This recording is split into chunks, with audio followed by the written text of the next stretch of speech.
Hey guys, what is going on? And welcome back to another episode of Career Mode. This is episode number 26, and here's what's coming up in today's episode. Also saw a couple of comments for Slovakia, which will be quite interesting, because I don't think I've scouted Slovakia before.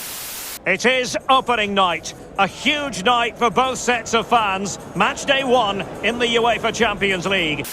He'll still find Kenny. He'll go for goal again. Oh, and again, it's Rui Patricio producing a blinding save.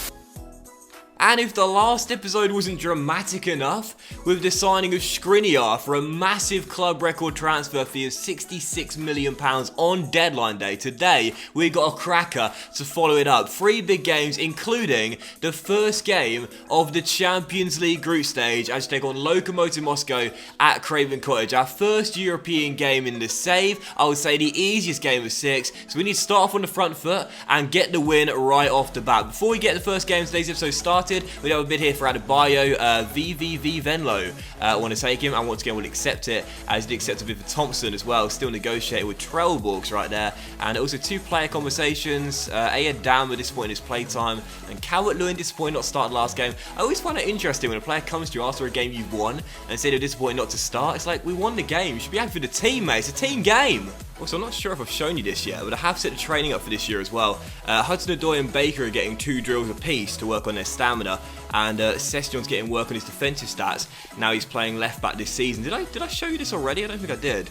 But Baker's growing 1 rating 68 overall, and I'm really hoping that Baker this season can be an even more regular starting our first 11 after a good debut year. But before we do dive into the first game of today's episode, in the last episode I asked you guys to comment some nations for where we send our youth scouts out to in this second season. There were lots and lots of great comments as always, and some interesting nation suggestions as well. And one I did see was for Sweden, and we do have a Swedish scout right now as well, and I thought that would be quite fitting as well. 5-star, 4-star scout based from Sweden. We can send him out to Scandinavia. Where are we here? There we are. And get him some Swedish talent. So Sweden, the first nation you guys can vote for. Also saw a couple of comments for Slovakia, which will be quite interesting, because I don't think I've scouted Slovakia before. As I said before, I like to scout countries I've never used before. In Slovakia, I don't think I've ever sent a scout out to before. So Slovakia, the next nation you guys can vote for in the poll. Don't want to stay in Europe for all the 5 countries though. I want to get some variety. And I did see quite a few comments, and I say quite a lot of comments actually, for South Africa. So South Africa, the 3rd nation you guys can vote for in the poll. 2 from Europe, 1 from Africa. Now let's go to Asia. And I did see a few comments for South Korea. So South Korea could be quite an interesting one. I used to scout South Korea and Japan an awful lot back in the day, but it's been a while since I've scouted either of those nations. So South Korea, the 4th nation you guys can vote for. And the last country you guys can vote for, let's go to the other side of the world. And what's the first country we see? Let's go Mexico. I like that suggestion, Mexico. It's been a long time since I had a Mexican beast in one of my career modes. I don't remember the last time actually.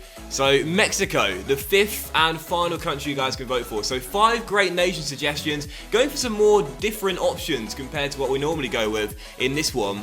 And we've got Slovakia, we've got Sweden, we've got South Africa, South Korea, and Mexico as well. 5 countries you guys to vote for. My head of youth development, polls in the top right, and choose the 3 countries. We'll scout next with Fulham. Oh man, I keep forgetting. There's so much stuff we need to do before the first game today, including changing the squad numbers of 2 of our most recent signings, Callum Hudson-Odoi and Skriniar as well. The 2 new signings we made on deadline day and just before that as well. I asked you guys in market managers what number these guys should wear, and you guys chose for Skriniar to wear number 4, so he's going to take Papa Cisse's number and get a first 11 squad number. So really like that. Already grown 1 rating since coming in on deadline day, so he'll take Cisse's number. And as for Hudson-Odoi, what number did you vote for Callum? Number 20, which I really like as well. Where is he? Here we are. Callum Hudson-Odoi to wear number 20. So 4 for Skriniar, 20 for Hudson-Odoi, and the new boys get their new squad numbers. It is opening night, a huge night for both sets of fans. Match day 1 in the UEFA Champions League. Who will get off to a flying start? Stay tuned, we'll have all the action for you live here on EA TV.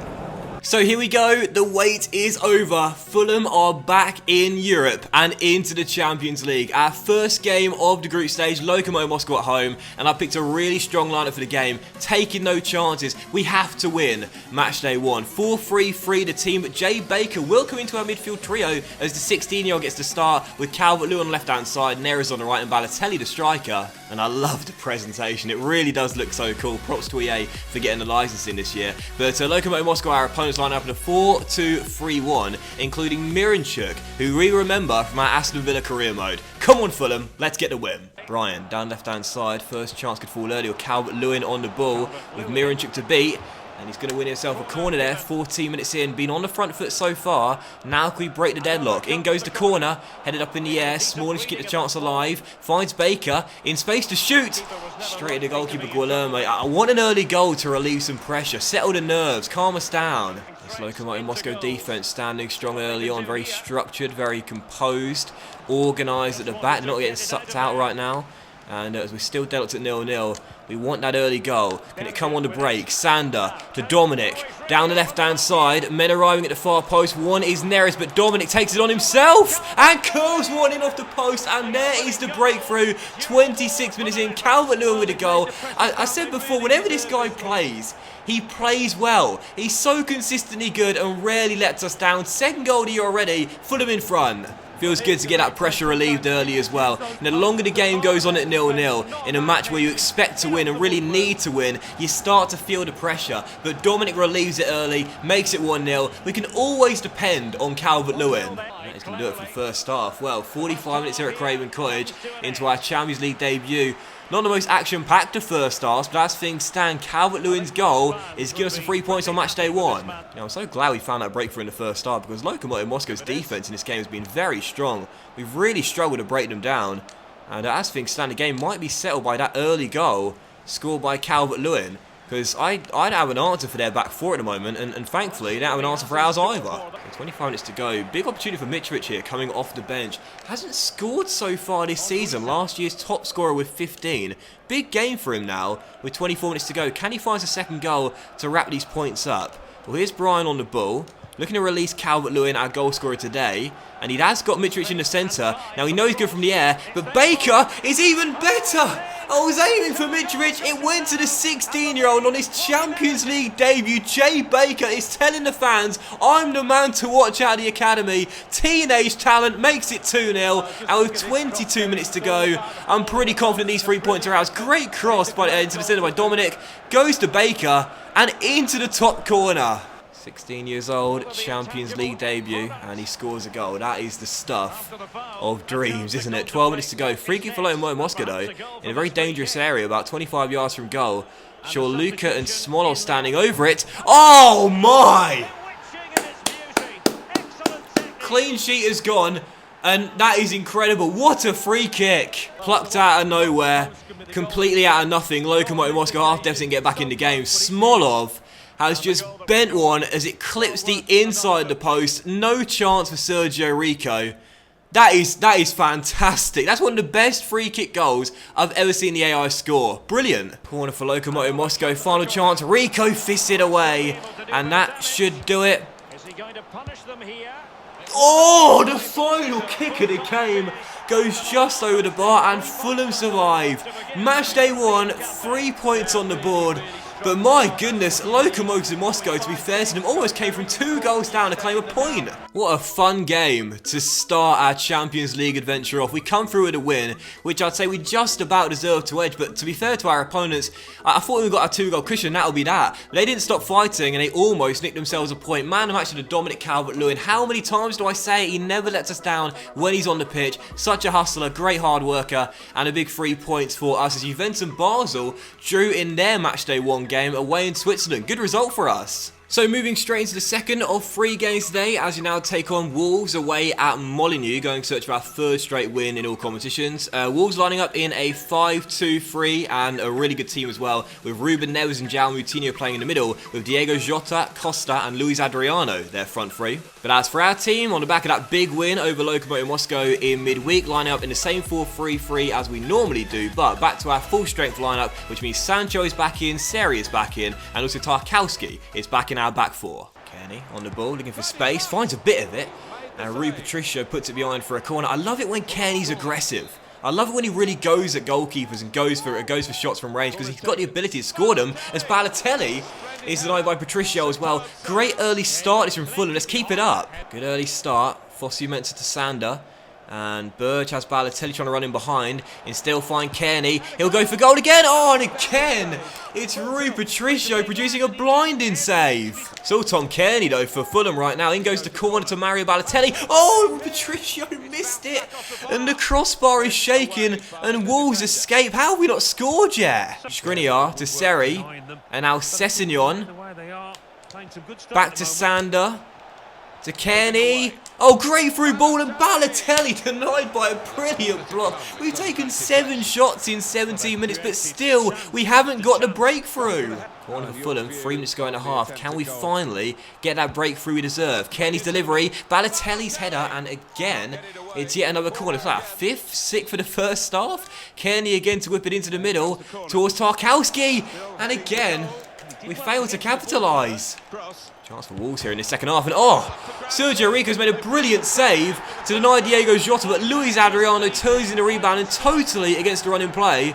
Wolves lead here at Molineux. I am absolutely speechless. We have been on top throughout the entire game, but after a cross to the back stick was brilliantly saved by Sergio Rico after Diego Jota tested it with the near post. Luis Adriano turns in the rebound for his 4th of the year in Fulham. Despite all the pressure in the first half, failed to score, and we've been punished for it. 1-0 Wolves. So 20 minutes to go, treble change for Fulham. As we go into the 4-3-3 attack we saw against Leicester that got us the game winner. Hudson-Odoi will play in the cam role, Mitrovic will come for Balotelli, and Calvert-Lewin comes on for Sancho down that left-hand side. So 4-3-3 attack now for the final 20 minutes. Can we find an equalising goal and at least claim ourselves a point? Dominic to Hudson-Odoi, back to Calvert-Lewin, and now back to Hudson-Odoi, into Mitrovic. Calvert-Lewin on the turn, gets a little bit of space and bends one into the top corner. He never lets you down. He's done it again. Dominic Calvert-Lewin off the bench makes it 1-1 and rescues us with 5 minutes to go. And it was the subs all linking up in the build-up. Mitrovic on the ball, through to Calvert-Lewin, takes it around his man, buys a little bit of space, and Rui Patricio, who's been brilliant all game long, has got no chance with that one. Dominic Calvert-Lewin with his 2nd goal in 2 games, and that is an early contender for goal this season. What a big goal. Well, that should do it. A point gained, but definitely 2 points dropped. Played so well in the first half, couldn't find a breakthrough, but in the end, I guess got to be settled with a draw after leaving it very late. I'll take it. With all the chances we had in the first half, particularly from set pieces, we should have found a goal from somewhere, but instead, well, I'm just pleased to get ourselves at least a point after Wolves did take that lead. So, man of the match to Patricio, brilliant saves, could have done nothing about the goal we scored, but that's now just 1 win in our last 3 Premier League games and no wins in our last 2 away from home as well. A little bit concerning. 4 points from 9 is not Champions League worthy form, so if we're going to get back in the top 4 again like last season, we need to be better. But we see once again here Adebayo and Thompson's transfer talks are broken down. We'll keep on accepting bids just in case they want to leave, but it's highly unlikely. I've said before, there are certain players you have, they just will reject every single move, and they won't leave unless you release them, and that looks like it might be the case for those 2 strikers there. But also a bit for Francois, which of course we'll accept, and also a bit for Eden as well, which we'll accept as well, and see where these clubs will leave at the 3rd or 4th time of asking. So 3rd and final game of today's episode as we take on Plymouth Argyle in the EFL Cup 3rd round. Our lowest priority this season, so once again fielding a completely weakened side. 4-3-3 attack though, so once again Hudson-Odoi will play in the cam role. Mitrovic starts up top, and also Thijs Vermeulen, our scout future star, will start for the first time. And as for the Plymouth team, the League One team lining up in a 4-1-4-1, including Jamie Ness, captaining the side, playing through the middle of the park. Well, 38 minutes into the game, still dealt at 0-0. Very poor first half this. We've created very little. Can that change right before the break? Oh! Alexander Mitrovic still yet to score this season with the overhead kick going over the crossbar. Still 0-0 in the League One side, to be fair to them, have come here, set their stall out, and we can't break them down. We are still dealt at 0-0 as Hudson-Odoi wins it back here. And we cannot find an answer to Plymouth's defence. Tyson Vermeulen tackled. They have been absolutely brilliant all game long. If this does go to a penalty shootout, which is very likely to happen, they'll deserve it. They've defended brilliantly all game long. 20 minutes to go. Corner for Fulham. Schürrle takes it. Smalling flicks on and heads it onto the roof of the net. A penalty shootout is definitely on the cards here. We've really struggled tonight. Well, that is going to do it. Penalty shootout. Fans not happy, and I'm not one bit surprised. A goalless draw against League One Plymouth, and now we need to do it from the spot kicks. I've got to be honest here, I'm not fancying our chances either. Brian is going to take the first one, and he want a good start. And he's at the post! I can see us going out. I can see us going out. Sarkiewicz for Plymouth sends the goalkeeper the wrong way, and the League One side take the early lead in the shootout. Callum Hudson-Odoi, notch up our first one, please. There we go, 1-1. Ladapo for Plymouth. Has it saved by Ramiro. Tice next up. Tice next up. Scout future star. Sends him the wrong way. Lead for Fulham. Ramirez versus Ramiro. Oh, wonderful. Right in the bottom corner. Dominic, come on, son. I said you never let us down. Oh, that's heavy. That's heavy, but it still finds the back of the net. We're back in front. 3-2. More for Plymouth. Big spot kick this. And he sent Ramiro the wrong way. Chris Smalling for Fulham, captain for the night, back at Craven Cottage. Oh, cool as you like, skipper. And that now means Edwards must score, otherwise we will survive the scare. Fans holding their breath. Edwards, oh, he's chipping it, he's chipping it, he's chipping it. Nope, right in the bottom corner. Come on, Jay. Come on, Jay. Come on, Jay. Yes! Smith-Brown to take the next one against Ramiro. Oh, he's put it wide. What was that? What on earth was that? Ramiro celebrates like he saved it. That is one of the worst penalties I've ever seen. Forget Sterling's Penenka against Leicester last month. That was way worse. Wide of the post, couldn't get it on target, and we escape. And that is exactly what it is, an escape, and managed to make it through to the next round. Smaller man the match with a clean sheet, but honestly, that was not a good performance. And just one win our last 4 games now. If that one goes down as a draw due to the 0-0 after 90 minutes, it's not been a good run of form for Fulham. And with Juventus away coming in the very next episode, well, we got to get back on track because we've not been playing well at all. But that was today's episode of Career Mode, guys. So big thank you for watching. If you enjoyed it, and if you did enjoy today's dramatic episode, say the very least, then please drop a like, as likes are of course very much appreciated, and your channel out as well. Much love to you all. Have a fantastic evening, and I'll see you for the next episode of Career very soon, featuring Juventus away. Don't miss that. It's going to be fantastic. Bye.